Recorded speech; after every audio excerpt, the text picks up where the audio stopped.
नमस्कार। चलिए आज बात करते हैं भारत के इतिहास की एक ऐसी क्रांतिकारी शख्सियत की जिन्होंने शिक्षा की दुनिया में एक नई इबारत लिख दी। जी हाँ, हम बात कर रहे हैं सावित्रीबाई फूले की। उन्हें यूं ही नहीं भारत में आधुनिक शिक्षा की जननी कहा जाता है। सोचिए जरा, कितना बड़ा सम्मान है ये। तो आइए समझते हैं कि आखिर उनके काम ने कैसे भारत में खासकर महिलाओं और समाज के दबे कुचले वर्गों के लिए शिक्षा के दरवाजे हमेशा हमेशा के लिए खोल दिए।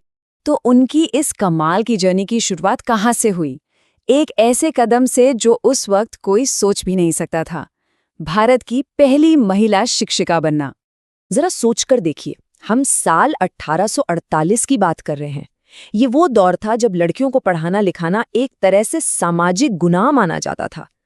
ऐसे माहौल में सावित्रीबाई ने सिर्फ पुरानी सोच को चुनौती ही नहीं दी, बल्कि भारत की पहली महिला टीचर बनकर इतिहास रच दिया। ये सब आसान नहीं था। रास्ते में लोग उन पर कीचड़ फेंकते थे, पत्थर मारते थे, लेकिन वो अपने इरादे से बिल्कुल नहीं हटी।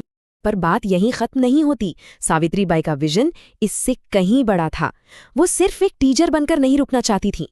उनका अगला कदम इस क्रांति को एक संस्था का रूप देना था, और इसकी शुरुआत हुई पुणे से।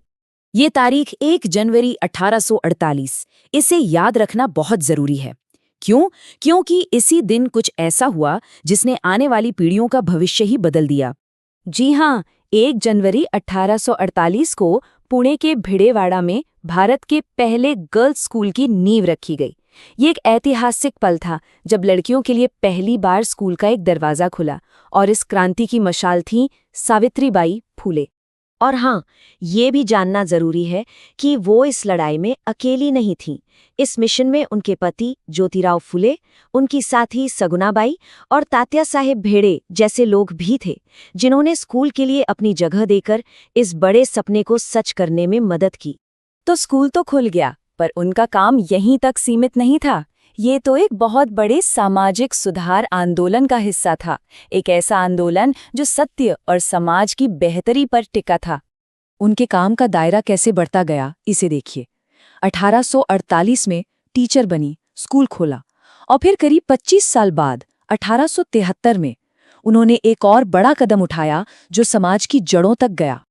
तो ये सत्यशोधक समाज आखिर था क्या?